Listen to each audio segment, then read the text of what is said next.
Full name, but Hamza Warfa is the highest-ranking Somali American to ever serve in a presidential appointment. A huge feat, especially if you consider his childhood as a refugee. But public service is only part of this Minnesota man's impact on the world. Michelle Beck hears his remarkable life story.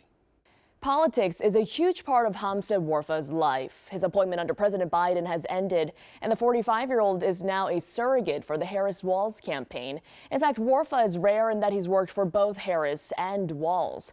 In our conversation in his new book, he makes his political preferences clear, but he says his work has always been nonpartisan, his mission to serve the American people. At no point in my life did I think I would be appointed by an American president to help advance democracy and human rights. As incomparable as it is to be tapped by the president, in no way is it the only time Hamza Warfa saw his life change. Warfa, then a 10-year-old boy, had to flee Somalia, broken out in war. My parents were very successful business entrepreneurs, but unfortunately that business success did not guarantee safety and security for my family. This is really why I do what I do, because I want to make sure that my children are not displaced by violence and that we create a sense of belonging for everyone. In 2019, Warfa became the Minnesota state government's highest African official, advocating for equity in the workforce. 3 years later, he was advancing global democracy as President Biden's senior advisor in the State Department. What do you see as the future of America welcoming refugees? The next president has a significant influence, will significant decision in admitting the number of refugees that come to this country. This is really, in a lot of ways, life and death situation for a lot of people who are fleeing from persecution.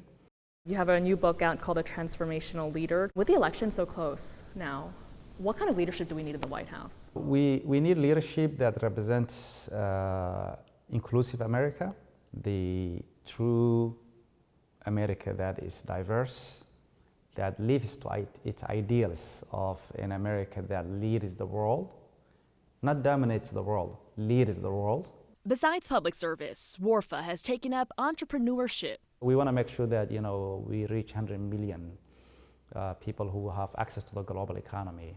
BanQ, the software company he co-founded, has been awarded for innovation by the Obama administration and MIT. Gives access to the individual, the power to give access to their data to anyone, whether it's an employer, whether it's supply chain. The intersectionality for me of these sectors is really essential, because not a single sector can really develop solutions just uniquely on their own.